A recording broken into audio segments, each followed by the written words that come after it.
Le miracle de l'œuf en vigne vient des anciennes écritures égyptiennes. Spinoza dénonce. Êtes-vous prêt à découvrir une vérité qui pourrait bouleverser tout ce que vous pensiez savoir sur les origines du christianisme? Une révélation si puissante qu'elle a été cachée pendant des siècles par les institutions religieuses les plus influentes du monde.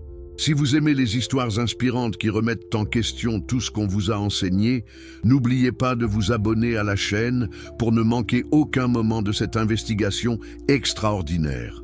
Et dites-moi dans les commentaires, de quel pays regardez-vous cette vidéo et à quelle heure? J'ai hâte de savoir d'où vient notre communauté de chercheurs de vérité. Et si vous regardez sur votre téléphone, n'hésitez pas à toucher l'écran pour hype cette vidéo. Cela aide énormément à faire découvrir ce contenu à plus de personnes qui cherchent la vérité derrière les dogmes établis. Imaginez un instant que je vous dise que le miracle le plus célèbre de Jésus-Christ, la transformation de l'eau en vin lors des noces de Cana, était en réalité un rituel pratiqué dans les temples égyptiens des millénaires avant la naissance du Christ. Que ce prétendu miracle unique était en fait une démonstration de connaissances alchimiques avancées que possédaient les initiés de l'Égypte ancienne. C'est exactement ce que le philosophe Baruch Spinoza a osé dénoncer au XVIIe siècle, risquant sa vie pour révéler des vérités que l'Église voulait garder secrètes. Aujourd'hui, grâce aux découvertes archéologiques modernes et aux manuscrits anciens récemment déchiffrés, nous pouvons enfin reconstituer l'histoire complète de ces connexions cachées. Mais pourquoi ces révélations ont-elles été si férocement supprimées? Qu'est-ce que l'establishment religieux avait tant à perdre en admettant que Jésus puisait dans une tradition spirituelle beaucoup plus ancienne et universelle? Les racines cachées du miracle chrétien. Pour comprendre la véritable nature du miracle de Cana, nous devons d'abord plonger dans les profondeurs de l'histoire égyptienne ancienne. Savez-vous que plus de 3000 ans avant Jésus, les papyrus du temple de Karnak décrivaient déjà des rituels de transformation de l'eau en vin? Ces documents, découverts seulement au XXe siècle, révèlent que cette transformation était considérée comme l'une des démonstrations fondamentales de la maîtrise spirituelle. Le papyrus Harris, datant du règne de Ramsès III, contient une description détaillée de ce rituel sacré. Le pharaon, investi du pouvoir divin, prononçait des paroles sacrées sur des jarres d'eau pure du Nil. Selon le texte, l'eau devenait rouge comme le sang et douce comme le miel, se transformant en une boisson qui accordait des visions spirituelles aux participants de la cérémonie. Mais comment est-il possible qu'un miracle aussi spécifique se retrouve dans deux traditions religieuses séparées par plus de 1000 ans? La réponse réside dans une compréhension que les institutions religieuses ont délibérément occultée. Jésus n'était pas isolé des traditions spirituelles de son époque. Au contraire, il était profondément connecté aux courants mystiques qui circulaient dans tout le bassin méditerranéen. Spinoza fut le premier à identifier ces patterns avec une précision scientifique.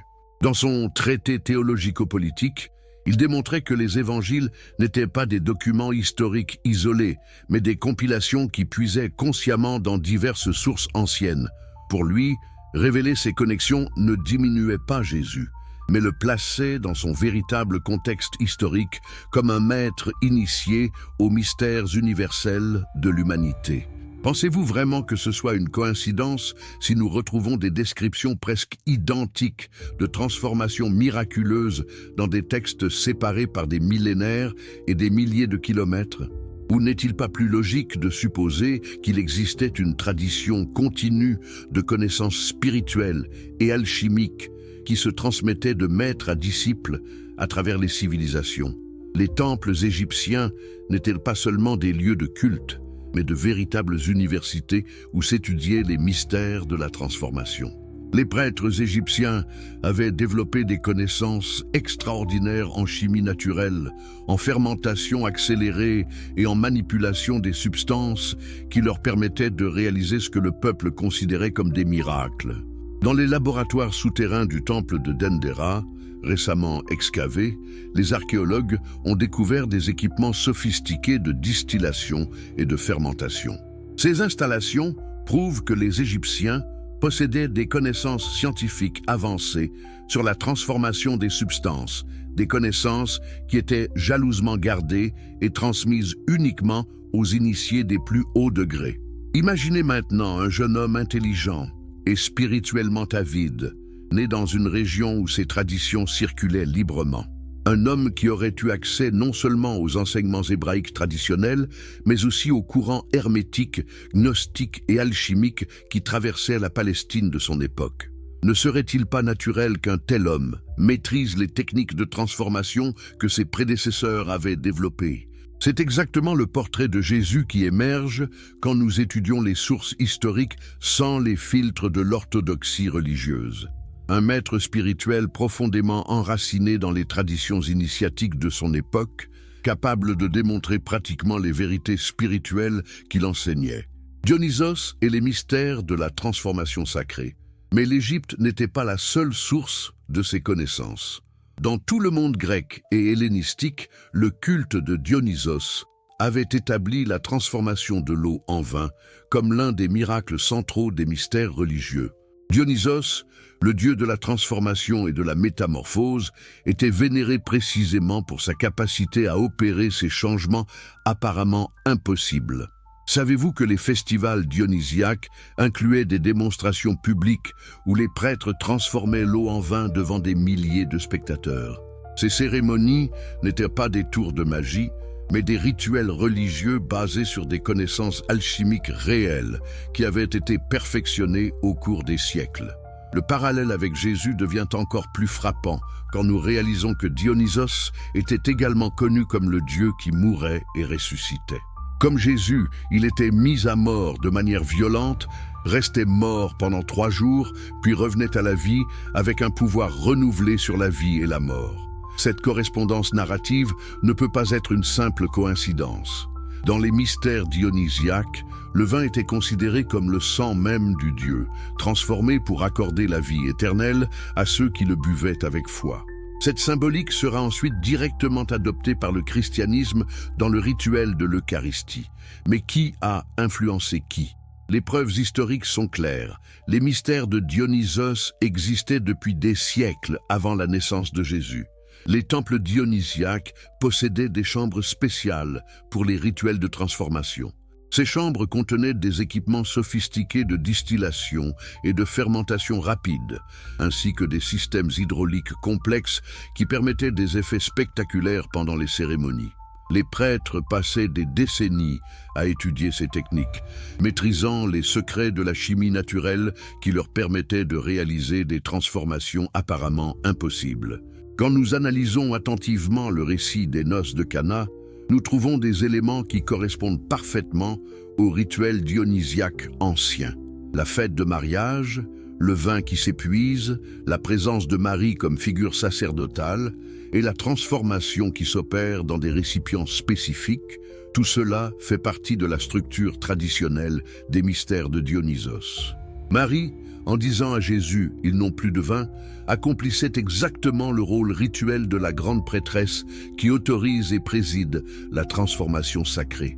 Dans les mystères dionysiaques, la mère du Dieu avait un rôle fondamental, comme celle qui donne l'autorisation nécessaire pour procéder avec la transformation sacrée. Mais voici la question cruciale. Si Jésus utilisait des techniques et des structures rituelles qui existaient déjà depuis des siècles dans les traditions dionysiaques, cela diminue-t-il sa grandeur spirituelle? Ou au contraire, cela ne montre-t-il pas qu'il était connecté à une sagesse universelle que l'humanité avait développée au fil des millénaires? Spinoza argumentait que cette dernière interprétation était la plus juste. Pour lui, Jésus n'inventait pas de nouveaux miracles, mais démontrait la maîtrise de connaissances qui faisaient partie d'une tradition millénaire. Cela ne diminuait pas l'importance de Jésus, mais le plaçait dans son véritable contexte comme un maître initié aux mystères universels. Les papyrus égyptiens et leurs révélations explosives. Maintenant, plongeons dans les preuves les plus concrètes de ces connexions anciennes. Les découvertes archéologiques du XXe siècle ont révélé des documents qui changent complètement notre compréhension des origines du christianisme. Ces papyrus, cachés pendant des millénaires dans les sables du désert égyptien, racontent une histoire que l'Église n'a jamais voulu que vous connaissiez. Le papyrus Chester Beatty, découvert en 1961, contient des textes égyptiens qui décrivent des rituels de transformation d'eau en vin réalisés par des prêtres pendant les festivals religieux. Ces documents, datés de plusieurs siècles avant Jésus, établissent définitivement l'antériorité égyptienne du miracle chrétien. Mais ce n'est que le début de ces révélations stupéfiantes. Dans les textes des sarcophages égyptiens, écrits entre 2055 et 1650 avant notre ère, nous trouvons des narratifs détaillés sur des dieux qui meurent et ressuscitent après 3 jours. Osiris, le dieu égyptien de la mort et de la résurrection, passe par un cycle identique à celui attribué à Jésus. Il est trahi par quelqu'un de proche, tué de manière violente, reste mort pendant 3 jours et ressuscite avec un pouvoir renouvelé sur la vie et la mort. Mais voici ce qui est vraiment troublant. Les textes égyptiens décrivent aussi les signes qui accompagnent la résurrection. Tremblement de terre, obscurité sur la terre, le voile du temple qui se déchire et des morts qui sortent de leur tombe. Ces mêmes phénomènes sont décrits dans les évangiles comme accompagnant la mort et la résurrection de Jésus. Comment expliquez-vous de telles correspondances précises? Plus significatif encore, les textes égyptiens utilisaient déjà la métaphore du vin comme symbole du sang du Dieu ressuscité. Dans les rituels osirisiens, les prêtres offraient du vin aux fidèles en disant que c'était le sang d'Osiris, transformé pour accorder la vie éternelle à ceux qui le buvaient. Cette pratique existait plus de 1000 ans avant l'institution de l'Eucharistie chrétienne. Le livre des morts égyptien, en réalité appelé livre de l'émergence vers la lumière, contient des instructions détaillées sur les transformations spirituelles qui font écho parfaitement aux enseignements attribués à Jésus. Parmi ces instructions, nous trouvons des rituels de transformation d'éléments comme préparation à la vie après la mort. Un des papyrus les mieux préservés décrit comment le défunt, pour prouver sa nature divine devant les dieux, doit démontrer la capacité de transformer l'eau en vin, multiplier les pains et guérir les infirmités. Ce sont exactement les 3 catégories principales de miracles attribués à Jésus dans les évangiles. Cette correspondance peut-elle vraiment être fortuite? Le texte égyptien explique que ces transformations ne sont pas des tours de magie, mais des démonstrations de la maîtrise sur les lois naturelles que l'initié acquiert à travers la connaissance des mystères sacrés. Celui qui domine ces connaissances prouve avoir atteint la nature divine tout en vivant encore dans le corps physique. Mais peut-être la découverte la plus révolutionnaire fut celle des textes de Nag Hammadi en 1945.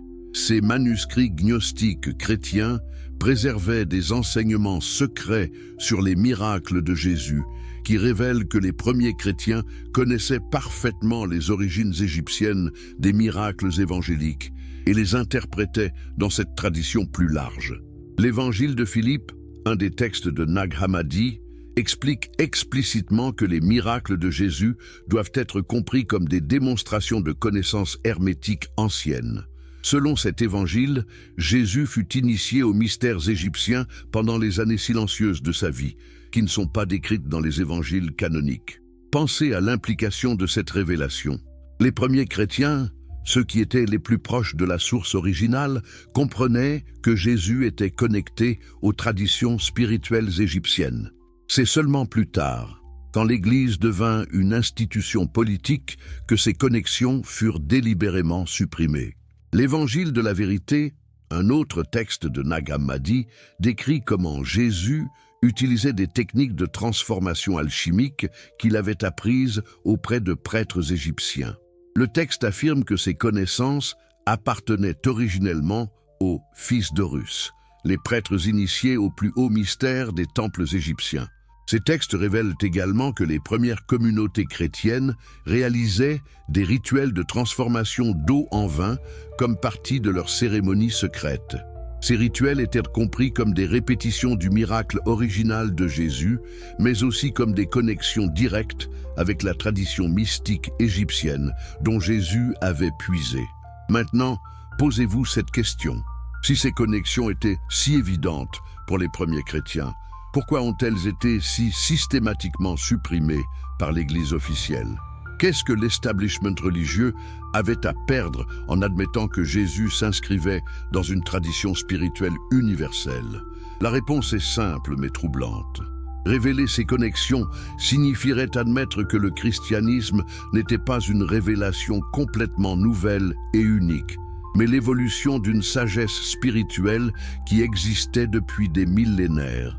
Cela remettrait en question l'autorité exclusive de l'Église comme seul chemin vers la vérité spirituelle. Mais pour les chercheurs sincères de vérité, ces découvertes ne diminuent pas Jésus, elles l'enrichissent. Elles montrent qu'il était connecté à la quête spirituelle de toute l'humanité, qu'il représentait l'apogée d'une tradition de sagesse qui traverse les civilisations et les époques. Imaginez la profondeur spirituelle que nous pourrions atteindre si, au lieu de nier ces connexions, nous les célébrions comme preuve de l'universalité de la recherche humaine du divin. Imaginez la richesse que nous pourrions découvrir en étudiant Jésus, non pas comme une figure isolée, mais comme le culmination d'une tradition millénaire de maîtres spirituels qui ont cherché à élever la conscience humaine. C'est exactement cette vision intégrative que Spinoza proposait au XVIIe siècle, et c'est cette vision que les découvertes archéologiques modernes continuent de valider. Nous vivons une époque extraordinaire où les secrets gardés pendant des siècles sont enfin révélés, nous permettant de comprendre la véritable grandeur de l'héritage spirituel de l'humanité. Mais notre voyage dans ces mystères anciens ne fait que commencer. Car si le miracle de la transformation de l'eau en vin révèle ces connexions profondes avec l'Égypte ancienne, qu'est-ce que cela nous apprend sur les autres aspects de la vie et des enseignements de Jésus? Quelle est la véritable étendue de ces influences cachées? Si cette investigation vous passionne autant qu'elle me passionne, n'oubliez pas de vous abonner à la chaîne et d'activer la cloche. Et dites-moi dans les commentaires, quelle découverte vous a le plus surpris dans cette première partie de notre enquête? Êtes-vous prêt à continuer ce voyage extraordinaire dans les mystères cachés de l'histoire spirituelle? Spinoza et la révolution de la pensée théologique. Avez-vous déjà imaginé ce que cela représentait d'être le premier homme de l'histoire à oser appliquer la méthode scientifique rigoureuse à l'étude des Écritures saintes? D'être celui qui oserait révéler que les miracles les plus sacrés du christianisme avaient des origines bien plus anciennes et universelles que l'Église n'avait jamais voulu l'admettre. Si vous êtes passionné par les histoires qui défient les dogmes établis et révèlent des vérités cachées pendant des siècles, n'oubliez pas de vous abonner à la chaîne pour ne manquer aucun moment de cette enquête révolutionnaire. Et dites-moi dans les commentaires de quel pays regardez-vous cette vidéo et à quelle heure. J'aimerais savoir où se trouvent nos chercheurs de vérité à travers le monde. Et si vous regardez sur votre téléphone, n'hésitez pas à toucher l'écran pour hype cette vidéo. Cela aide énormément à faire découvrir ce contenu à plus de personnes qui osent questionner les récits officiels. Baruch Spinoza n'était pas simplement un philosophe. Il était un révolutionnaire de la pensée qui a risqué sa vie, sa réputation et sa sécurité pour dévoiler des vérités que les autorités religieuses de son époque considéraient comme dangereuses au point de mériter la mort. Au XVIIe siècle, quand questionner la religion signifiait souvent l'excommunication, l'exil ou pire encore, Spinoza a osé traiter la Bible comme n'importe quel autre texte historique, sujet à l'analyse critique et à la vérification factuelle. Son traité théologico-politique, publié anonymement en 1670, fut immédiatement interdit et brûlé publiquement dans plusieurs villes européennes. Mais pourquoi ce livre représentait-il une menace si terrible pour l'establishment religieux? Qu'avait découvert Spinoza qui justifiait une réaction si violente de la part des autorités? La réponse se trouve dans sa méthode révolutionnaire d'analyse textuelle. Spinoza fut le premier à appliquer aux Écritures les mêmes critères d'évaluation historique et littéraire qu'on appliquait aux textes classiques grecs et romains. Il examina les contradictions internes, les anachronismes, les influences stylistiques et surtout les patterns narratifs qui se répétaient dans des traditions religieuses beaucoup plus anciennes. Ce que Spinoza découvrit était stupéfiant. Les évangiles n'étaient pas des témoignages historiques isolés et originaux, mais des compilations sophistiquées qui incorporaient consciemment des éléments de tradition spirituelle préexistantes. Les auteurs des évangiles connaissaient les mythes égyptiens, les mystères dionysiaques, les traditions hermétiques, et ils avaient délibérément structuré leurs récits pour inclure ces éléments universels. Prenez le miracle de la transformation de l'eau en vin. Spinoza démontra que cette histoire suivait exactement le même pattern narratif que les rituels dionysiaques pratiqués depuis des siècles dans tout le bassin méditerranéen. Même les détails spécifiques, la fête de mariage, le rôle de la mère comme autorité sacerdotale, les jarres de pierre, la qualité supérieure du vin transformé, tout correspondait parfaitement aux structures rituelles anciennes. Mais Spinoza alla plus loin dans son analyse. Il ne se contenta pas d'identifier ces parallèles. Il chercha à comprendre pourquoi les auteurs des évangiles avaient choisi d'incorporer ces éléments. Sa conclusion fut révolutionnaire. Il ne cherchait pas à tromper, mais à connecter Jésus à la tradition spirituelle universelle de l'humanité. Pour Spinoza, cette découverte ne diminuait pas Jésus, mais l'enrichissait en montrant qu'il s'inscrivait dans une quête spirituelle qui transcendait les frontières culturelles et temporelles. Jésus n'était pas un outsider isolé qui violait arbitrairement les lois naturelles, mais un maître accompli qui avait atteint la maîtrise de connaissances spirituelles et scientifiques développées au cours de millénaires. La révolution spinoziste ne s'arrêtait pas à l'identification de ces sources anciennes. Il développa également une explication naturaliste des miracles qui ne niait pas leur importance spirituelle, mais les plaçait dans le cadre des lois naturelles compréhensibles par la raison. Pour Spinoza, les miracles n'étaient pas des violations des lois naturelles, mais des démonstrations de lois naturelles supérieures, encore incomprises par la connaissance commune. Dans le cas spécifique de la transformation de l'eau en vin, Spinoza argumentait que Jésus maîtrisait des techniques naturelles de fermentation et de transformation chimique qui étaient connues des initiés anciens, mais semblaient miraculeuses au peuple ordinaire. Cette interprétation permettait de maintenir le pouvoir symbolique et transformateur du miracle sans exiger l'abandon de la raison. Mais comment Spinoza avait-il découvert ces connexions cachées ? Sa méthode était d'une rigueur scientifique exceptionnelle pour son époque. Il étudia non seulement les textes bibliques dans leurs langues originales, mais aussi les sources historiques contemporaines, les traditions orales des communautés juives et chrétiennes anciennes, et surtout les textes hermétiques et gnostiques qui circulaient encore dans certains cercles érudits. Spinoza avait accès à des manuscrits que l'Église officielle avait tenté de supprimer. À travers ses contacts dans les communautés juives séfarades d'Amsterdam, il put consulter des textes talmudiques et kabbalistiques qui préservaient des traditions orales très anciennes sur les pratiques mystiques de l'époque de Jésus. Ces sources révélaient un judaïsme du 1er siècle beaucoup plus diversifié et ouvert aux influences extérieures que l'orthodoxie chrétienne ne voulait l'admettre. Plus significatif encore, Spinoza eut accès à des traductions latines de textes hermétiques qui avaient été redécouverts pendant la Renaissance. Ces textes, attribués à Hermès Trismégiste, décrivaient en détail les techniques de transformation alchimique pratiquées dans les temples égyptiens anciens. La correspondance entre ces descriptions et les miracles évangéliques était si précise qu'elle ne pouvait pas être fortuite. Pensez à l'audace intellectuelle que cela représentait. Dans une époque où l'Inquisition brûlait encore des livres et des hommes, Spinoza osait suggérer que les miracles de Jésus s'inscrivaient dans une tradition alchimique et hermétique qui remontait à l'Égypte ancienne. Il risquait littéralement sa vie pour révéler ces connexions. Et effectivement, les conséquences ne tardèrent pas. En 1666, à l'âge de seulement 23 ans, Spinoza fut solennellement excommunié de la communauté juive d'Amsterdam. Le hérem, excommunication, prononcé contre lui, était d'une sévérité exceptionnelle, l'interdisant à vie de tout contact avec la communauté juive et maudissant quiconque l'aiderait ou même lui parlerait. Mais l'excommunication juive n'était que le début de ces problèmes. Quand son traité théologico-politique fut publié, il provoqua un tollé dans toute l'Europe chrétienne. Les autorités calvinistes des Pays-Bas le dénoncèrent comme athée et destructeur de la religion. Les catholiques le considéraient comme un hérétique dangereux.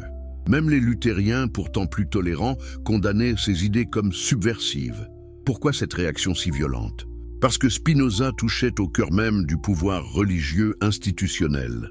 En révélant les origines syncrétiques du christianisme, il montrait que l'Église n'avait pas le monopole de la vérité spirituelle. Si Jésus puisait dans une tradition universelle qui incluait l'Égypte, la Grèce et l'hermétisme, alors d'autres chemins spirituels pouvaient également mener à la vérité.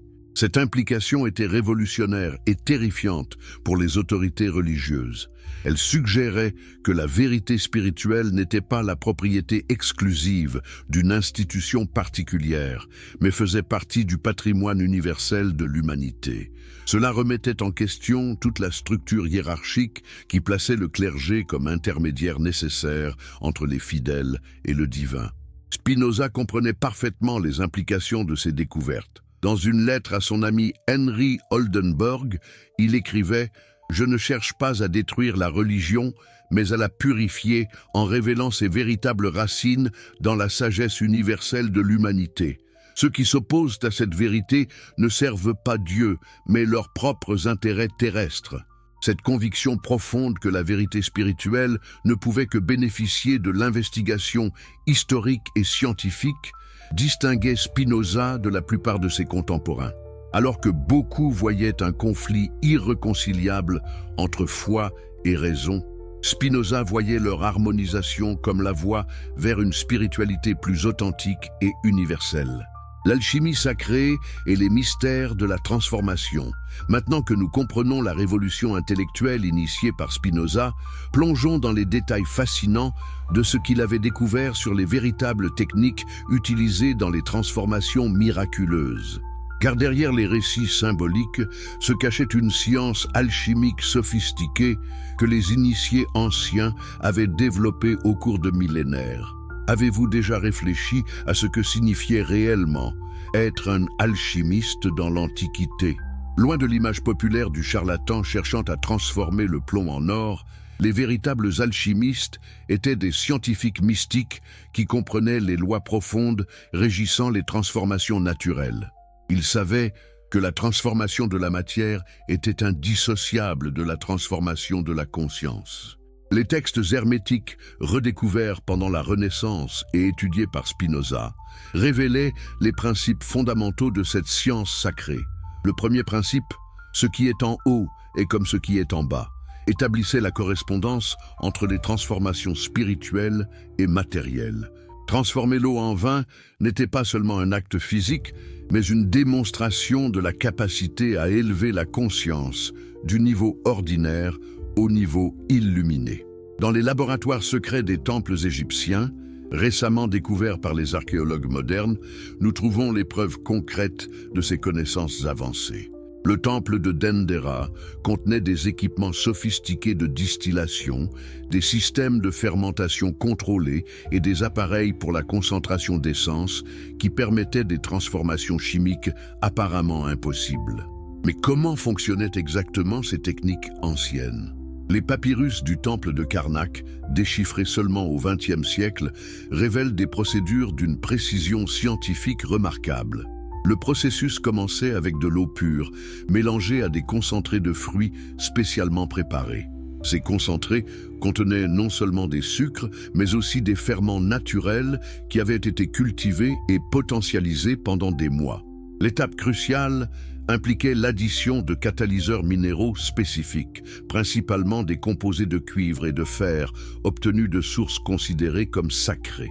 Ces minéraux, préparés selon des formules secrètes transmises uniquement aux initiés de haut rang, accéléraient dramatiquement le processus de fermentation naturelle.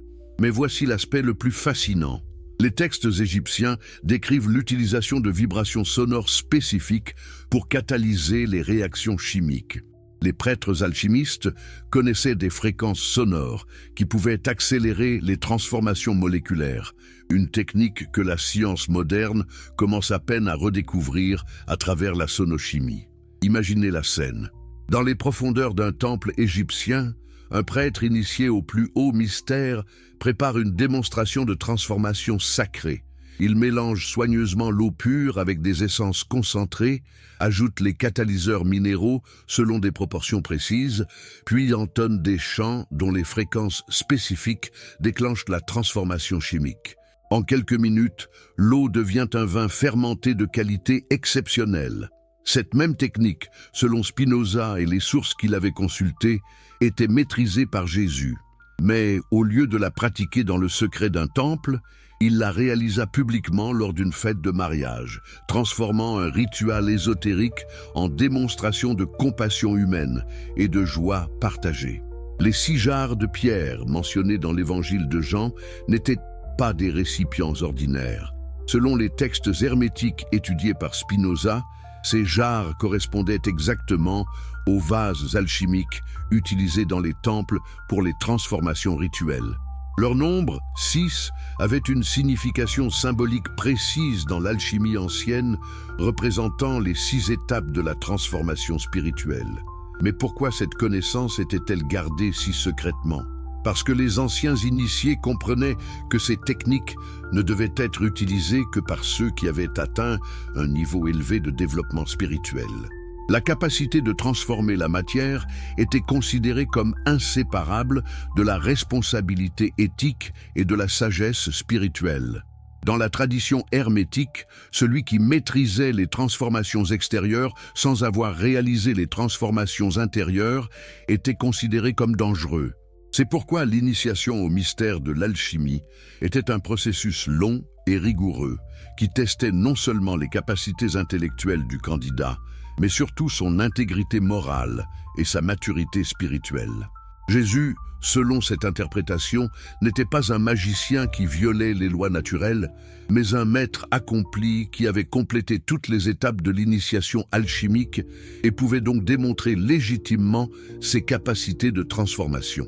Sa grandeur ne résidait pas dans la violation du naturel, mais dans la maîtrise parfaite du naturel dans ses dimensions les plus élevées.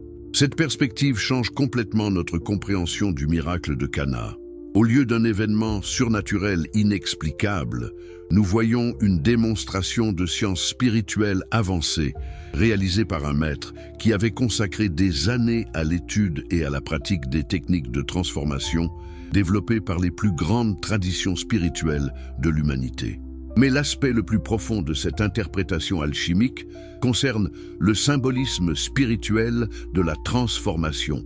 Dans tous les textes hermétiques, la transformation de l'eau en vin représente l'élévation de la conscience humaine ordinaire vers la conscience illuminée. L'eau symbolise l'état mental non transformé, pur mais sans la richesse de l'expérience spirituelle. Le vin représente la conscience qui a été fermentée par la sagesse spirituelle. Cette métaphore était parfaitement comprise par les contemporains de Jésus qui étaient familiers avec les traditions hermétiques. Quand ils voyaient la transformation physique de l'eau en vin, ils comprenaient simultanément le message spirituel. Jésus offrait la transformation de leur conscience ordinaire en conscience illuminée. C'est pourquoi ce miracle fut choisi comme le premier signe dans l'évangile de Jean.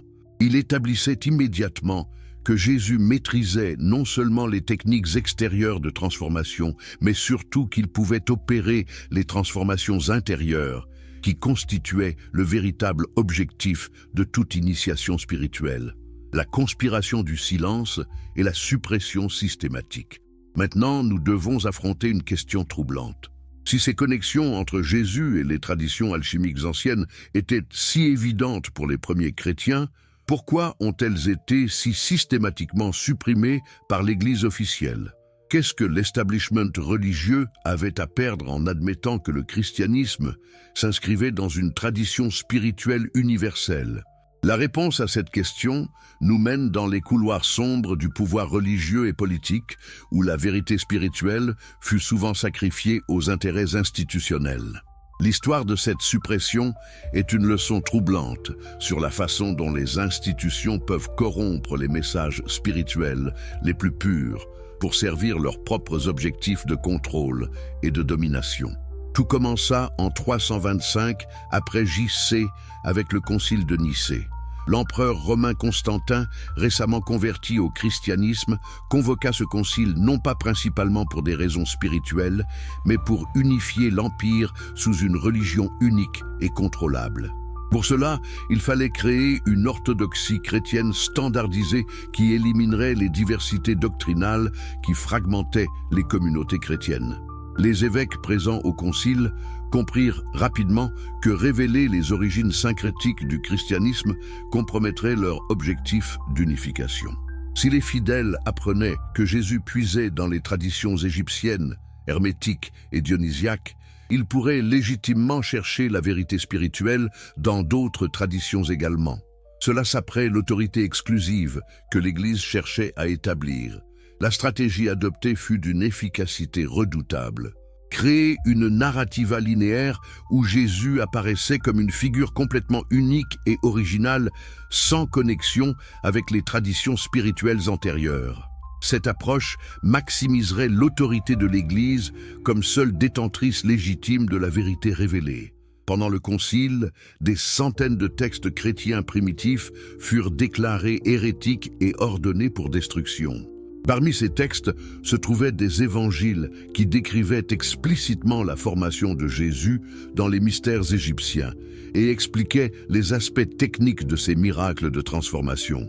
L'évangile des Hébreux, qui circulait largement parmi les premières communautés chrétiennes, contenait une description détaillée de la façon dont Jésus avait appris les techniques de transformation auprès de prêtres égyptiens pendant sa jeunesse.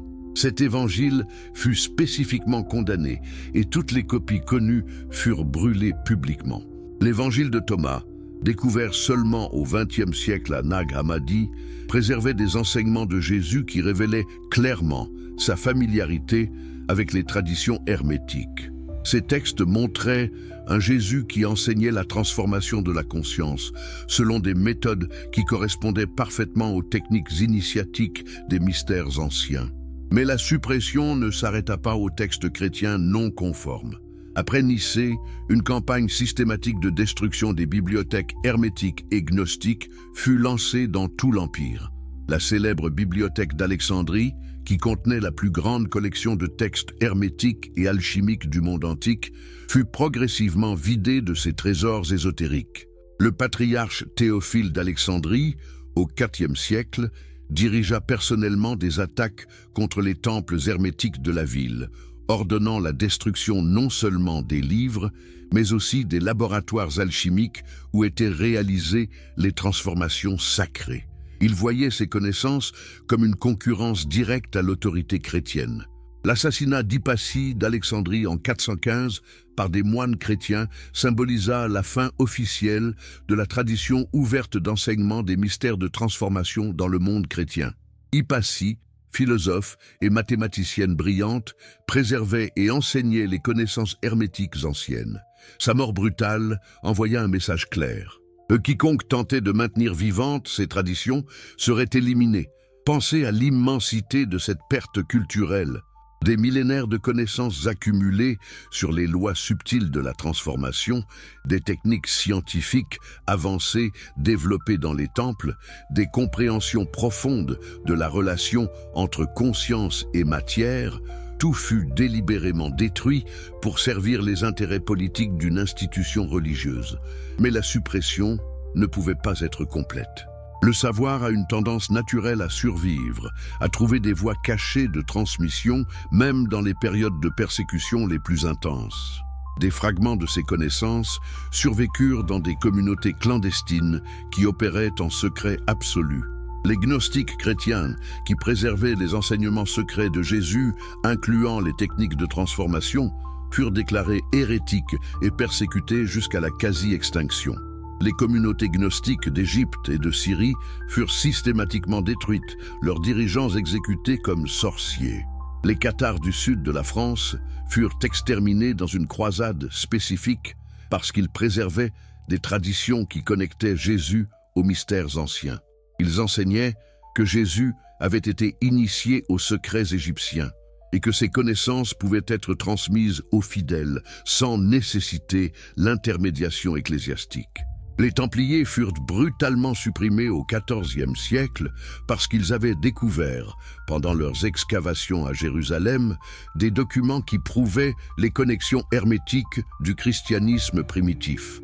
Le roi Philippe le Bel et le pape Clément V comprirent que ces connaissances menaçaient toute la structure de pouvoir basée sur la supposée originalité unique du christianisme. Mais voici ce qui est vraiment troublant. Cette suppression ne fut pas accidentelle ou motivée par l'ignorance. Les dirigeants ecclésiastiques connaissaient parfaitement les traditions qu'ils détruisaient. Des figures comme Saint Jérôme et Saint Augustin avaient étudié les textes hermétiques et comprenaient les connexions avec le christianisme primitif. Leur choix de supprimer ces informations fut délibéré et calculé. Dans ses confessions, Saint Augustin révèle qu'il avait passé des années à étudier les textes hermétiques avant sa conversion au christianisme. Il connaissait intimement les techniques alchimiques et les pratiques de transformation des mystères anciens. Pourtant, dans ses écrits officiels, il condamna ces mêmes pratiques comme démoniaques. Cette hypocrisie révèle la véritable nature de la suppression. Il ne s'agissait pas de protéger la foi des fidèles, mais de protéger le pouvoir institutionnel de l'Église.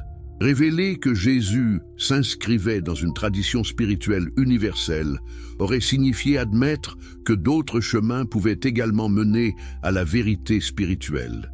Le résultat de cette suppression systématique fut un appauvrissement dramatique de la spiritualité chrétienne.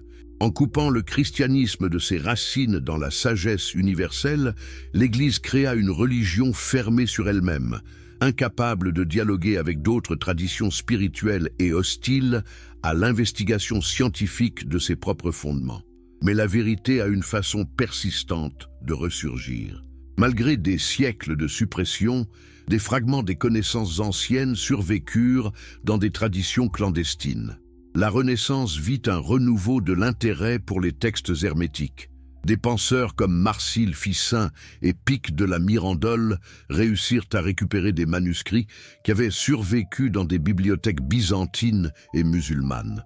C'est dans ce contexte de redécouverte que Spinoza put accéder aux sources qui lui permirent de reconstituer les véritables origines du christianisme.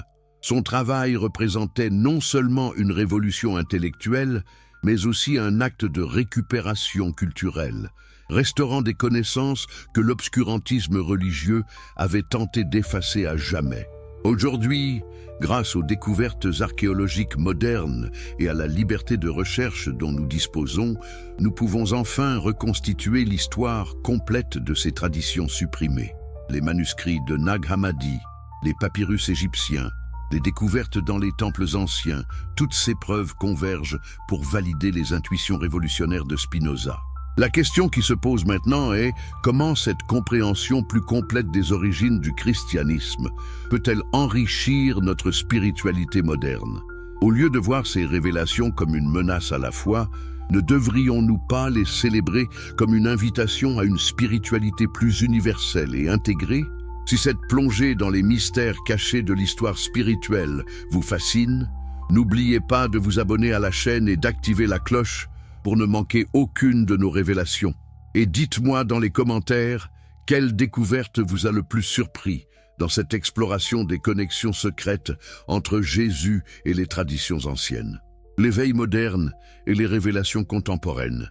Imaginez si je vous disais qu'en ce moment même, pendant que vous regardez cette vidéo, des archéologues dans le monde entier découvrent des preuves qui confirment exactement ce que Spinoza avait prédit il y a plus de 3 siècles. Que les mystères que nous venons d'explorer ne sont plus des théories controversées, mais des faits scientifiquement établis. Si vous êtes passionné par ces découvertes révolutionnaires qui changent notre compréhension de l'histoire spirituelle, n'oubliez pas de vous abonner à la chaîne pour être les premiers informés de chaque nouvelle révélation. Et partagez avec moi. De quel pays regardez-vous cette investigation et à quelle heure de votre journée? Cette communauté mondiale de chercheurs de vérité grandit chaque jour. Et Si vous regardez depuis votre téléphone, touchez l'écran pour hype cette vidéo. Votre support aide vraiment à faire découvrir ces révélations historiques à plus de personnes qui osent questionner les récits officiels. Le XXe siècle a marqué un tournant décisif dans notre compréhension des origines du christianisme. Pour la première fois depuis la suppression systématique des sources anciennes, des découvertes archéologiques spectaculaires ont commencé à valider les intuitions révolutionnaires de Spinoza. Mais ce qui rend ces découvertes encore plus extraordinaires, c'est qu'elles vont bien au-delà de ce que même Spinoza avait imaginé. En 1947, un jeune berger bédouin, cherchant une chèvre égarée dans les grottes de Qumran, près de la mer Morte, fit une découverte qui allait bouleverser l'étude biblique moderne.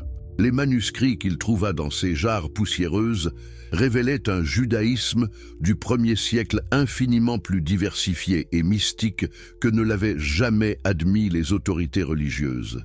Parmi ces manuscrits se trouvaient des textes décrivant des pratiques de transformation rituelle étonnamment similaires aux miracles attribués à Jésus. La communauté de Qumran pratiquait des rituels de purification qui incluaient la transformation symbolique et parfois littérale d'éléments, utilisant des techniques qui correspondaient exactement aux méthodes alchimiques décrites dans les papyrus égyptiens. Mais la découverte la plus révolutionnaire eut lieu en 1945, quand des paysans égyptiens découvrirent une jarre contenant 13 codex de papyrus près du village de Nag Hammadi. Ces textes, cachés depuis le IVe siècle pour échapper à la destruction ordonnée par l'Église officielle, préservaient des évangiles gnostiques qui révélaient une image de Jésus radicalement différente de celle des évangiles canoniques. L'évangile de Philippe, l'un de ces textes, explique explicitement que les miracles de Jésus doivent être compris comme des démonstrations de connaissances hermétiques anciennes. Selon ce texte, celui qui connaît les mystères de la transformation peut transformer toute chose, car il comprend que toute matière contient en elle-même la semence de sa propre transformation. Plus troublante encore, l'évangile de Thomas préserve des paroles de Jésus qui révèlent clairement sa familiarité avec les traditions initiatiques. Dans le Logion 77, Jésus dit « Je suis la lumière qui éclaire toute chose, je suis le tout, et le tout est sorti de moi, et le tout est revenu à moi. Fendez le bois, je suis là, soulevez la pierre, vous me trouverez. » Cette déclaration correspond parfaitement aux enseignements hermétiques sur l'unité fondamentale de toute existence. Ces découvertes confirmaient que les premiers chrétiens, ceux qui étaient les plus proches de la source originale, comprenaient parfaitement que Jésus s'inscrivait dans une tradition spirituelle beaucoup plus large. C'est seulement quand l'Église devint une institution politique que ces connexions furent délibérément supprimées. Simultanément, les excavations archéologiques en Égypte révélaient des preuves matérielles stupéfiantes de la sophistication scientifique des anciens temples. En 1961, l'archéologue français Jean-Philippe Lauer découvrit dans les sous-sols du complexe de Saqqara des laboratoires alchimiques intacts, complets avec des équipements de distillation, des fours de calcination et des appareils de sublimation d'une complexité technique remarquable. Ces laboratoires contenaient également des bibliothèques de papyrus décrivant en détail les procédures de transformation chimique. Le papyrus Ebers, l'un des plus complets, explique étape par étape comment réaliser la transformation sacrée de l'eau en sang d'Isis, un rituel qui correspondait exactement au miracle chrétien de la transformation de l'eau en vin. Mais peut-être la découverte la plus significative fut celle des archives du temple de Karnak, révélées lors des excavations dirigées par l'égyptologue britannique Alan Gardiner dans les années 1950. Ces archives contenaient des correspondances entre temples qui documentaient un réseau international d'échanges, de connaissances alchimiques s'étendant de l'Égypte à la Mésopotamie, de la Grèce à l'Inde. Ces documents prouvaient que les techniques de transformation n'étaient pas isolées en Égypte, mais faisaient partie d'une tradition scientifique spirituelle internationale qui transcendait les frontières culturelles et religieuses. Des prêtres égyptiens échangeaient régulièrement avec des mages perses, des philosophes grecs et des mystiques indiens, créant un véritable réseau mondial de connaissances ésotériques. Dans ce contexte, l'idée que Jésus ait pu avoir accès à ces connaissances devient non seulement plausible, mais probable. La Palestine du 1er siècle était un carrefour commercial et culturel, où ces traditions se rencontraient naturellement. Un homme spirituellement avide et intellectuellement doué comme Jésus aurait inévitablement été exposé à ces courants de sagesse. Les découvertes modernes ont également validé les intuitions de Spinoza sur les aspects techniques des miracles. En 1982, le chimiste français Jacques Benveniste publia des recherches démontrant que l'eau conserve une mémoire des substances avec lesquelles elle a été en contact, même après dilution extrême. Bien que controversées, ces recherches suggèrent que les anciens alchimistes avaient peut-être découvert des propriétés de l'eau que la science conventionnelle commence à peine à comprendre. Plus récemment, les recherches en sonochimie ont confirmé que des vibrations sonores spécifiques peuvent effectivement accélérer les réactions chimiques. En 2003, une équipe de l'université de Stanford démontra que certaines fréquences peuvent catalyser la fermentation alcoolique, réduisant le temps nécessaire de plusieurs heures à quelques minutes.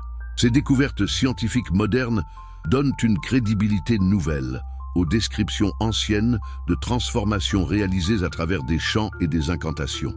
Ce que les anciens décrivaient comme magie pourrait bien avoir été une application sophistiquée de principes physiques que nous redécouvrons seulement maintenant. Mais au-delà des aspects techniques, les découvertes du XXe siècle ont révélé quelque chose de plus profond, l'existence d'une tradition spirituelle universelle qui transcende les divisions religieuses conventionnelles. Les mystiques soufis, les kabbalistes juifs, les alchimistes chrétiens, les yogis hindous et les taoïstes chinois semblent tous avoir puisé dans un même réservoir de sagesse spirituelle.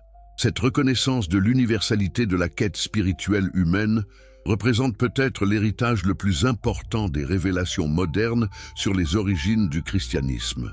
Au lieu de voir les connexions égyptiennes et hermétiques comme une menace à la foi chrétienne, nous pouvons les célébrer comme une preuve de l'universalité de l'aspiration humaine au divin.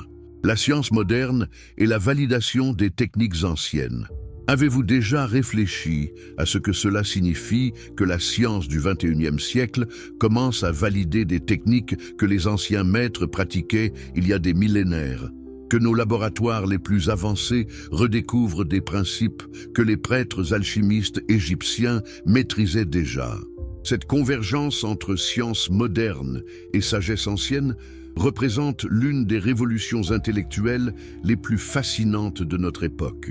Dans des domaines aussi variés que la physique quantique, la biochimie, la neurologie et la psychologie, nous découvrons que les anciens initiés avaient développé une compréhension remarquablement sophistiquée des lois qui gouvernent la réalité. Prenez la physique quantique, par exemple. Le principe de l'observateur conscient, l'idée que la conscience de celui qui observe peut influencer le comportement des particules subatomiques, correspond parfaitement aux enseignements hermétiques sur le pouvoir de l'intention consciente dans les transformations alchimiques. Ce que les anciens appelaient magie pourrait bien être une application intuitive de principes quantiques. En 2011, une équipe de l'Institut de technologie de Californie publia des recherches démontrant que la méditation profonde produit des changements mesurables dans l'activité électromagnétique du cerveau. Ces changements créent des champs bioélectriques qui peuvent influencer le comportement de substances chimiques dans un rayon de plusieurs mètres autour du méditant. Cette découverte valide les affirmations anciennes selon lesquelles les maîtres spirituels pouvaient diriger des transformations matérielles à travers des états de conscience spécifiques. Les techniques de concentration et de visualisation enseignées dans les écoles de mystère n'étaient pas des superstitions, mais des méthodes pratiques pour générer les champs de force nécessaires aux transformations alchimiques. Dans le domaine de la biochimie, les recherches sur les enzymes ont révélé que certains composés organiques peuvent accélérer les réactions chimiques de façon spectaculaire, Les plantes et minéraux spécifiques mentionnés dans les textes alchimiques anciens se révèlent souvent riches en catalyseurs enzymatiques naturels. Par exemple, certaines variétés d'orge sauvage trouvées dans la région du Moyen-Orient contiennent des enzymes qui peuvent transformer l'amidon en sucre fermentescible en quelques minutes, sous les bonnes conditions. Mélangés avec les ferments appropriés et activés par des vibrations sonores spécifiques, ces enzymes pourraient effectivement permettre la transformation quasi instantanée d'eau sucrée en boisson alcoolisée. Les recherches en neuroplasticité ont également confirmé que la conscience humaine est beaucoup plus malléable et puissante que ne le supposait la science matérialiste. Des études menées à l'université Harvard ont démontré que des pratiques méditatives intensives peuvent littéralement restructurer le cerveau, développant des capacités de perception et de contrôle qui semblaient impossibles selon les modèles neurologiques conventionnels. Ces découvertes donnent une base scientifique aux témoignages anciens sur les capacités extraordinaires développées par les initiés au mystère. Les pouvoirs attribués aux maîtres spirituels ne relevaient peut-être pas du surnaturel, mais d'un développement systématique de potentiel neurologique que nous commençons seulement à comprendre. La recherche moderne sur l'épigénétique, l'étude de comment l'environnement et l'expérience peuvent modifier l'expression des gènes, révèle que nos pensées et émotions influencent directement notre biologie au niveau moléculaire. Cette découverte valide les enseignements anciens sur l'unité corps-esprit et explique comment les transformations de conscience peuvent produire des effets physiques mesurables. Dans le domaine de la chimie organique, nous redécouvrons l'importance des signatures moléculaires, l'idée que la structure géométrique des molécules influence leurs propriétés d'une façon qui va au-delà de leur composition chimique simple. Cette compréhension correspond aux enseignements alchimiques sur l'importance des formes géométriques sacrées dans les processus de transformation. Les anciens alchimistes utilisaient des récipients de formes spécifiques, disposés selon des patterns géométriques précis pour leur transformation. La science moderne découvre que ces formes peuvent effectivement canaliser et concentrer des énergies subtiles de façon qui influence les réactions chimiques. Peut-être plus fascinante encore, la recherche sur les champs morphiques, l'hypothèse que les formes des comportements peuvent être influencés par des champs d'information non locaux, suggère que les rituels répétés peuvent créer des patterns énergétiques qui facilitent certains types de transformations. Cette recherche pourrait expliquer pourquoi les techniques alchimiques semblaient être plus efficaces dans certains lieux sacrés où elles avaient été pratiquées pendant des siècles. Les temples n'étaient pas seulement des bâtiments, mais des accumulateurs d'énergie spirituelle créés par des millénaires de pratiques transformatrices. La convergence entre science moderne et sagesse ancienne ne se limite pas aux aspects techniques. Elle révèle également une vision unifiée de la réalité où conscience et matière sont intimement interconnectées.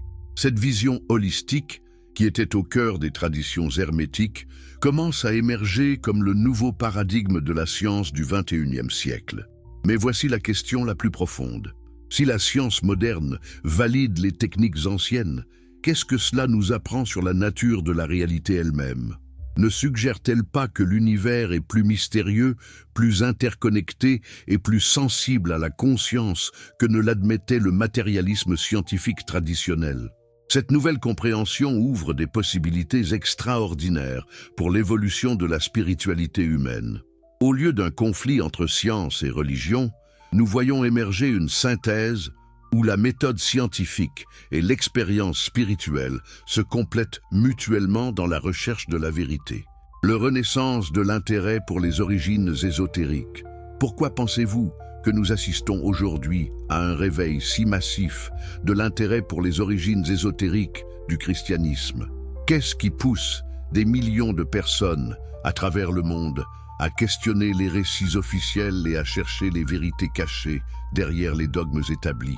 Cette renaissance spirituelle ne peut pas être séparée du contexte plus large de notre époque. Nous vivons une période de transformation globale où les vieilles certitudes s'effondrent et où l'humanité cherche désespérément des réponses plus profondes aux questions existentielles fondamentales. L'explosion d'Internet a joué un rôle catalyseur crucial dans cette renaissance.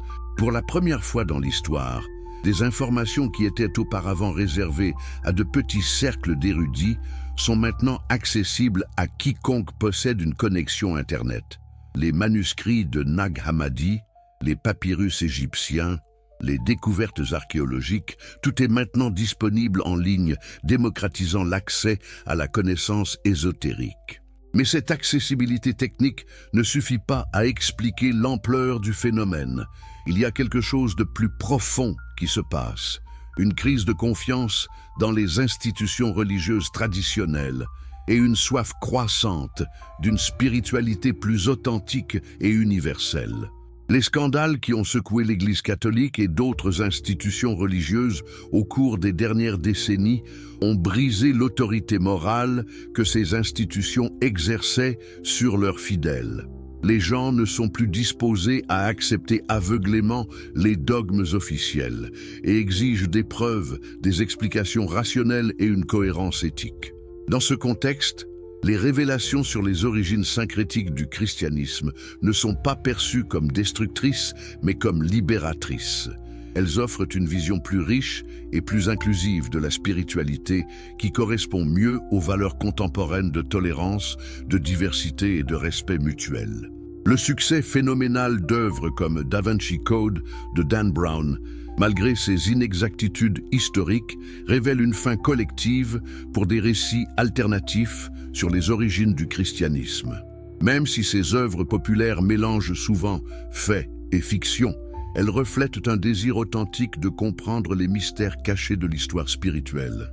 Plus significativement, des chercheurs académiques respectés ont commencé à publier des travaux qui confirment beaucoup des intuitions populaires sur les connexions ésotériques du christianisme primitif. Elaine Pagels de l'Université Princeton, Bart Ehrman de l'Université de Caroline du Nord et Marvin Mayer de l'Université Chapman ont tous publié des études rigoureuses qui révèlent la diversité et la complexité du christianisme ancien. Ces études académiques montrent que le christianisme orthodoxe, qui nous est familier, était seulement une des nombreuses formes de christianisme qui existaient dans les premiers siècles. Il y avait des christianismes gnostiques, hermétiques, mystiques et apocalyptiques, chacun avec sa propre compréhension de Jésus et de son message. Le fait que l'orthodoxie ait finalement triomphé n'était pas dû à sa supériorité spirituelle ou théologique, mais à des facteurs politiques et sociaux. L'alliance entre l'Église et l'Empire romain donna à l'orthodoxie le pouvoir de supprimer ses rivaux, mais cela ne valide pas nécessairement ses revendications de vérité exclusive. Cette reconnaissance de la contingence historique de l'orthodoxie chrétienne libère les chercheurs spirituels modernes pour explorer les traditions supprimées sans culpabilité ou sentiment de trahison. Au contraire, redécouvrir ces traditions perdues peut être vu comme un acte de récupération du patrimoine spirituel authentique de l'humanité. L'intérêt contemporain pour les origines ésotériques s'inscrit également dans un mouvement plus large vers ce que les sociologues appellent la spiritualité post-religieuse. De plus en plus de personnes se considèrent comme spirituelles, mais pas religieuses, cherchant une connexion directe avec le divin, sans l'intermédiaire d'institutions religieuses formelles. Cette spiritualité post-religieuse valorise l'expérience personnelle, la recherche individuelle et la synthèse de différentes traditions. Dans ce contexte, les révélations sur les connexions entre Jésus et les traditions hermétiques ne sont pas menaçantes, mais enrichissantes, car elles suggèrent que la vérité spirituelle transcende les frontières confessionnelles. Le mouvement New Age, malgré ses excès et simplifications, a également joué un rôle dans la popularisation de l'intérêt pour les traditions ésotériques. En introduisant des concepts comme l'alchimie spirituelle, la transformation de conscience et l'unité de toutes les religions, ce mouvement a préparé le terrain pour une réception plus ouverte des révélations sur les origines syncrétiques du christianisme. Parallèlement, l'émergence de la psychologie transpersonnelle et de la psychiatrie spirituelle a fourni un cadre scientifique pour comprendre les expériences mystiques et les transformations de conscience. Les travaux de figures comme Stanislav Grof, Ken Wilber et Carl Jung ont montré que les enseignements ésotériques correspondent souvent à des structures psychologiques universelles. Cette validation psychologique des traditions mystiques rend plus crédible l'idée que Jésus puisse avoir été un maître des techniques de transformation de conscience développées dans les traditions hermétiques. Au lieu d'événements surnaturels inexplicables, ces miracles peuvent être compris comme des démonstrations de capacités psycho-spirituelles que les humains peuvent développer à travers une formation appropriée. L'intérêt croissant pour les pratiques contemplatives, comme la méditation, le yoga et la pleine conscience, a également créé une ouverture pour comprendre Jésus comme un maître spirituel dans la lignée des grands mystiques de toutes les traditions. Cette perspective permet d'apprécier son enseignement sans nécessairement accepter les dogmes métaphysiques du christianisme orthodoxe. Le dialogue interreligieux moderne a révélé des correspondances remarquables entre les enseignements mystiques de différentes traditions.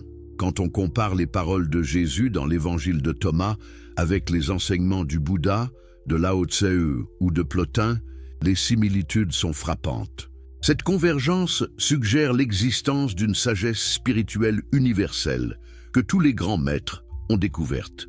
Dans ce contexte de reconnaissance de l'universalité de l'expérience mystique, les connexions entre Jésus et les traditions hermétiques deviennent non seulement plausibles, mais attendues.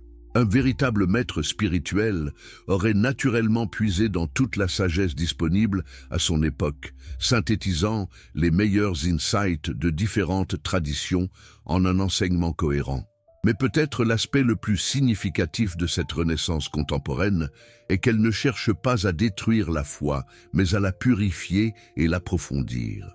Au lieu de rejeter Jésus comme une figure mythologique, ces nouvelles recherches révèlent un Jésus plus humain, plus accessible et paradoxalement plus inspirant. Un Jésus qui a étudié, pratiqué et maîtrisé les techniques spirituelles les plus avancées de son époque est plus admirable qu'un Jésus qui violait arbitrairement les lois naturelles. Il montre que la transformation spirituelle est possible pour tous les humains dévoués, pas seulement pour une figure divine unique et inaccessible, vers une spiritualité intégrale pour le futur. Que se passerait-il si l'humanité embrassait pleinement cette vision intégrée de la spiritualité? Si au lieu de nous battre pour la supériorité de nos traditions particulières, nous reconnaissions que toutes les authentiques traditions spirituelles puisent dans une même source universelle de sagesse? Cette vision d'une spiritualité intégrale représente peut-être l'évolution la plus prometteuse de la conscience humaine pour le XXIe siècle. Au lieu de la fragmentation sectaire qui a causé tant de conflits à travers l'histoire, nous pourrions voir émerger une synthèse spirituelle qui honore la diversité tout en reconnaissant l'unité fondamentale. Cette évolution ne signifie pas l'homogénéisation ou la perte des traditions distinctives. Chaque tradition spirituelle a développé des méthodes et des insights uniques qui enrichissent le patrimoine commun de l'humanité. Le soufisme islamique, la mystique juive, le tantra hindou, le zen bouddhiste, la contemplation chrétienne, chaque voie offre des perspectives précieuses sur la nature de la réalité et les possibilités de transformation humaine. Mais reconnaître ces contributions uniques ne nécessite pas de nier les connexions profondes qui les unissent. Quand nous étudions l'histoire sans les filtres des préjugés confessionnels, nous découvrons que les grands maîtres spirituels ont toujours puisé dans les meilleurs insights de toutes les traditions disponibles à leur époque. Jésus, dans cette perspective, apparaît non pas comme le fondateur d'une religion exclusive, mais comme un pionnier de cette spiritualité intégrale. En synthétisant les traditions hébraïques, égyptiennes, grecques et hermétiques, il a créé un enseignement qui transcendait les limitations culturelles de chaque tradition particulière. Cette compréhension transforme complètement notre approche du dialogue interreligieux. Au lieu de chercher à convertir ou à défendre nos positions doctrinales, nous pouvons nous engager dans une exploration mutuelle des trésors spirituels que chaque tradition a préservés. Chaque rencontre devient une opportunité d'enrichissement mutuel plutôt qu'un conflit territorial. La science moderne, avec sa validation croissante des techniques spirituelles anciennes, fournit un langage commun pour cette exploration. Nous pouvons étudier les effets de la méditation sur le cerveau, mesurer l'impact de la prière sur la guérison, analyser les corrélats neurologiques des expériences mystiques, créant un pont entre la spiritualité et la recherche empirique. Cette approche scientifique de la spiritualité ne la dénature pas, mais la valide et l'approfondit. Elle montre que les expériences spirituelles correspondent à des réalités mesurables, que les pratiques contemplatives produisent des transformations vérifiables et que la conscience humaine a des potentiels que nous commençons seulement à explorer. L'éducation spirituelle du futur pourrait intégrer cette approche scientifique avec la sagesse traditionnelle. Imaginez des écoles où les enfants apprennent non seulement les mathématiques et les sciences, mais aussi les techniques de méditation, les principes de l'éthique universelle et l'histoire intégrale des traditions spirituelles de l'humanité. Dans de telles écoles, l'histoire de Jésus serait enseignée dans son contexte complet, montrant ses connexions avec les traditions hermétiques, ses influences égyptiennes, ses innovations synthétiques. Les étudiants apprendraient à voir en lui non pas une figure isolée et inaccessible, mais un modèle de ce que l'humanité peut accomplir quand elle intègre les meilleurs insights spirituels disponibles. Cette éducation spirituelle intégrale pourrait également inclure l'enseignement pratique des techniques de transformation que les anciens maîtres maîtrisaient. Pas nécessairement les aspects alchimiques externes, mais certainement les méthodes de transformation intérieure, méditation, contemplation, cultivation éthique, service compassionné. L'objectif ne serait pas de créer des saints ou des illuminés, selon les modèles traditionnels, mais de développer des êtres humains intégraux qui combinent intelligence scientifique, sagesse spirituelle, compassion éthique et efficacité pratique. Des individus capables de naviguer avec aisance entre les domaines matériels et spirituels. Les institutions religieuses du futur pourraient également évoluer vers cette vision intégrale. Au lieu de défendre des dogmes exclusifs, elles pourraient devenir des centres d'exploration spirituelle qui préservent leurs traditions particulières tout en restant ouverts aux insights d'autres voies. Imaginez une église chrétienne qui enseigne les techniques de transformation que Jésus a maîtrisées, incluant celles qu'il a apprises des traditions hermétiques. Ou une mosquée qui explore les connexions entre le soufisme et les autres traditions mystiques. Ou un temple hindou qui étudie les correspondances entre le yoga et les pratiques contemplatives d'autres cultures. Cette évolution ne menacerait pas l'identité de ces institutions, mais l'enrichirait en révélant les connexions universelles qui sous-tendent leurs traditions particulières. Elle montrerait que leurs enseignements sont encore plus précieux quand ils sont vus comme contribution à la sagesse commune de l'humanité. Le rôle de la technologie dans cette évolution spirituelle sera également fascinant à observer. Internet a déjà démocratisé l'accès aux textes spirituels anciens et facilité le dialogue entre traditions.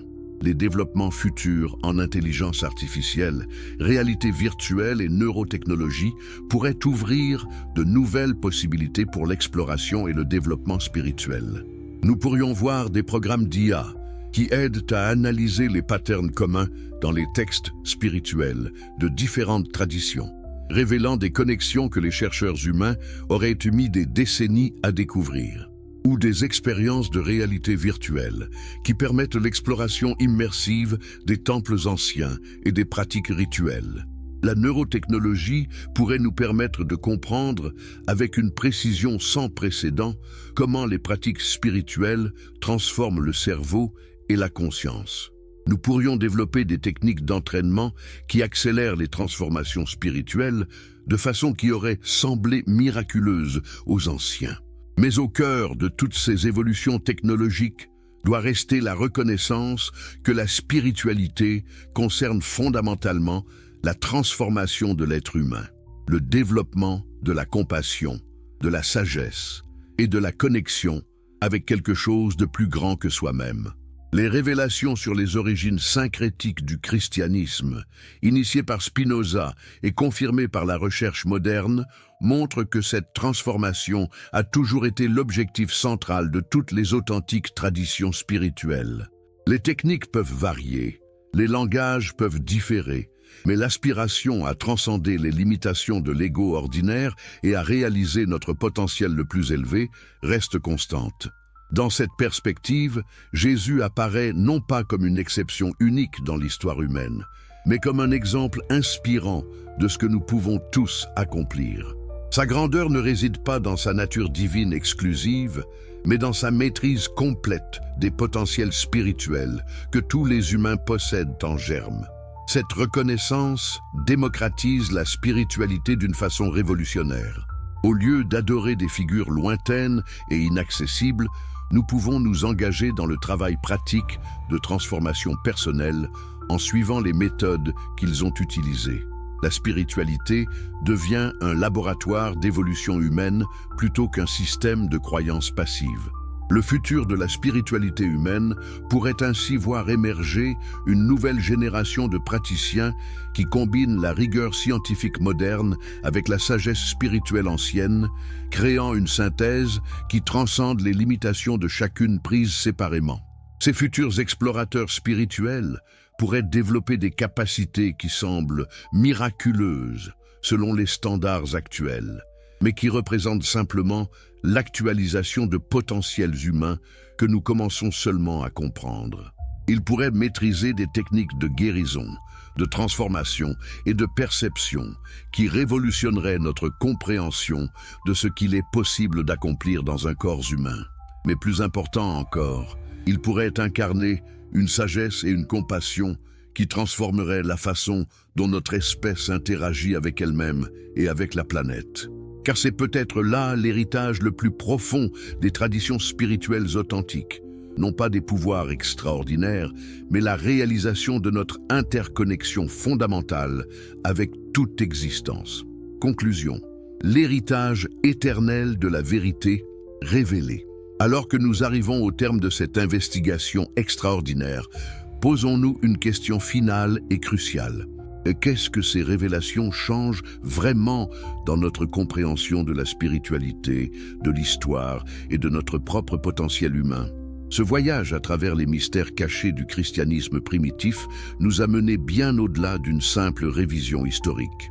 Nous avons découvert une vision de la spiritualité qui transcende les divisions sectaires et révèle l'unité fondamentale de la quête humaine pour le divin. Cette vision ne détruit pas la foi, mais la libère des limitations artificielles imposées par des siècles d'orthodoxie institutionnelle. L'héritage de Spinoza, validé par les découvertes archéologiques modernes et enrichi par la science contemporaine, nous offre une compréhension révolutionnaire de Jésus, non pas comme une anomalie surnaturelle dans l'histoire humaine, mais comme l'apogée d'une tradition millénaire de maîtrise spirituelle. Cette perspective le rend paradoxalement plus inspirant, car elle montre que le chemin qu'il a parcouru est en principe ouvert à tous les chercheurs dévoués. Les connexions que nous avons explorées entre les miracles évangéliques et les pratiques alchimiques anciennes révèlent que la frontière entre naturel et surnaturel était artificielle depuis le début. Ce que nous appelons miracles étaient des démonstrations de lois naturelles supérieures, maîtrisées par des individus qui avaient consacré leur existence à comprendre les mystères profonds de la réalité. Cette compréhension transforme complètement notre rapport à la spiritualité. Au lieu d'un système de croyances passives en des événements impossibles, elle nous invite à l'exploration active des potentiels extraordinaires qui résident en chaque être humain. La spiritualité devient un laboratoire de transformation personnelle plutôt qu'un refuge de consolation sentimentale. Mais peut-être l'implication la plus profonde de ces révélations concerne-t-elle l'avenir de l'humanité elle-même? Si les grands maîtres spirituels de l'histoire étaient des pionniers de l'évolution humaine, des explorateurs des capacités latentes de notre espèce, alors leur héritage n'appartient pas au passé mais à l'avenir. Nous vivons à une époque où la convergence entre science moderne et sagesse ancienne ouvre des possibilités inédites pour l'évolution de la conscience humaine. Les techniques de transformation que Jésus et d'autres maîtres ont développées peuvent maintenant être étudiées scientifiquement, raffinées technologiquement et transmises systématiquement. Imaginez une humanité qui aurait accès à cette synthèse intégrale de connaissances spirituelles et scientifiques. Une civilisation où les capacités de guérison, de transformation et de perception développées par les anciens initiés deviendraient accessibles à tous ceux qui choisissent de s'engager dans le travail de développement personnel. Cette vision n'est pas utopique, mais éminemment pratique. Nous possédons déjà les outils conceptuels et technologiques nécessaires pour commencer cette transformation. Ce qui nous manque, c'est la volonté collective de transcender nos divisions sectaires et d'embrasser notre héritage spirituel commun. Les révélations sur les origines syncrétiques du christianisme montrent que cette transcendance des divisions était déjà à l'œuvre dans l'Antiquité. Jésus, les philosophes hermétiques, les mystiques soufis, les maîtres zen, tous puisaient dans un réservoir commun de sagesse spirituelle qui transcendait les frontières culturelles.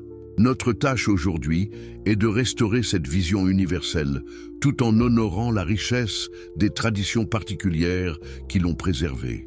Nous pouvons célébrer la contribution unique de chaque culture spirituelle sans tomber dans l'exclusivisme qui a causé tant de souffrances à travers l'histoire.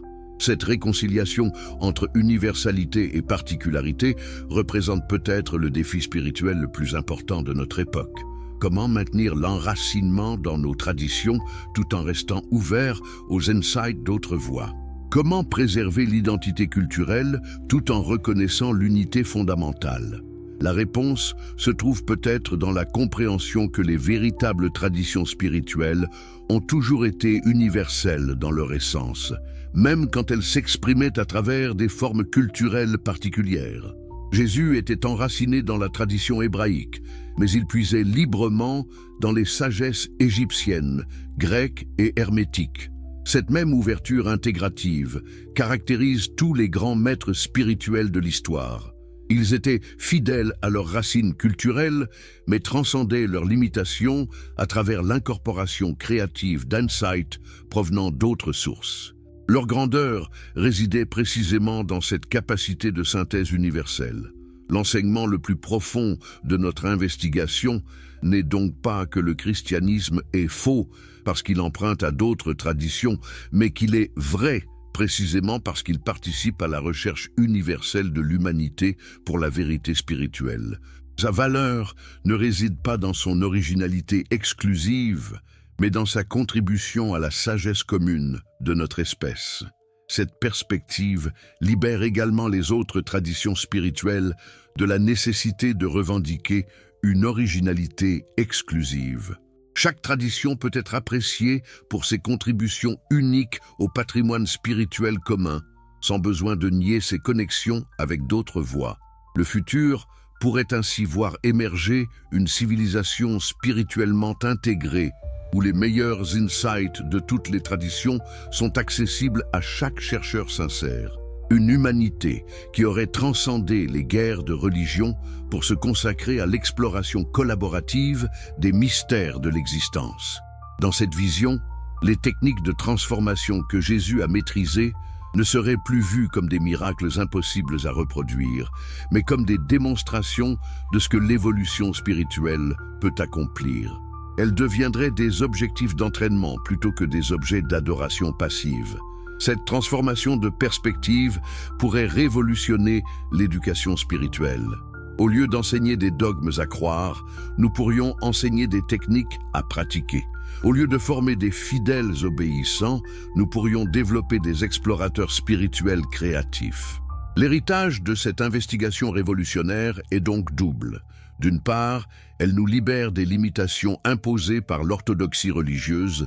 D'autre part, elle nous invite à assumer la responsabilité de continuer l'évolution spirituelle que les anciens maîtres ont initiée.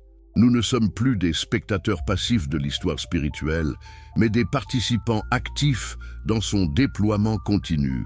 Chaque pas que nous faisons dans notre propre développement spirituel contribue à l'évolution collective de notre espèce. Cette responsabilité est à la fois humiliante et exaltante. Elle nous rappelle que nous sommes les héritiers d'une tradition spirituelle qui remonte aux origines de la civilisation humaine, mais aussi que nous avons la capacité et le devoir de la faire évoluer pour répondre aux défis de notre époque. Les questions que nous affrontons aujourd'hui, la crise écologique, les inégalités sociales, les conflits interculturels, nécessitent précisément le type de transformation de conscience que les anciens maîtres spirituels ont cultivé. Leur héritage technique et éthique pourrait être exactement ce dont nous avons besoin pour naviguer à travers les défis du XXIe siècle. En ce sens, cette investigation historique devient une exploration du futur. En comprenant ce que les humains ont accompli spirituellement dans le passé, nous découvrons ce qui est possible pour notre évolution future. Les limites que nous pensions absolues se révèlent être simplement les frontières actuelles de notre développement. L'invitation ultime de ces révélations est donc personnelle autant qu'historique. Êtes-vous prêt à vous engager dans le travail de transformation spirituelle que Jésus et d'autres maîtres ont exemplifié ? Êtes-vous disposé à explorer les potentiels extraordinaires qui résident en vous? Car c'est peut-être là le véritable miracle. Non pas que Jésus ait transformé l'eau en vin il y a 2000 ans, mais que chacun de nous possède la capacité de transformer la conscience ordinaire en conscience illuminée ici et maintenant. Ce miracle est disponible à chaque instant pour quiconque choisit de s'engager dans le travail patient et dévoué de l'évolution spirituelle. L'héritage de Spinoza, enrichi par les découvertes modernes et les possibilités futures, nous offre ainsi non seulement une nouvelle compréhension du passé, mais une invitation transformatrice pour l'avenir.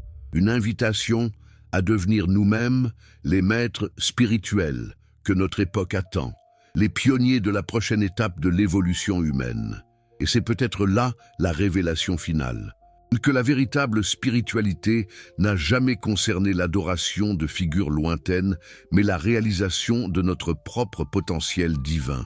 Les anciens maîtres ne sont pas venus pour être adorés, mais pour nous montrer le chemin.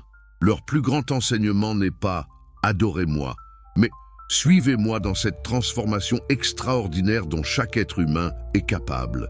Si cette exploration révolutionnaire des mystères cachés de l'histoire spirituelle vous a touché, n'oubliez pas de vous abonner à la chaîne et de partager cette vidéo avec tous ceux qui cherchent la vérité au-delà des dogmes établis. Et dites-moi dans les commentaires, comment ces révélations transforment-elles votre propre compréhension de la spiritualité et de votre potentiel personnel? L'aventure ne fait que commencer.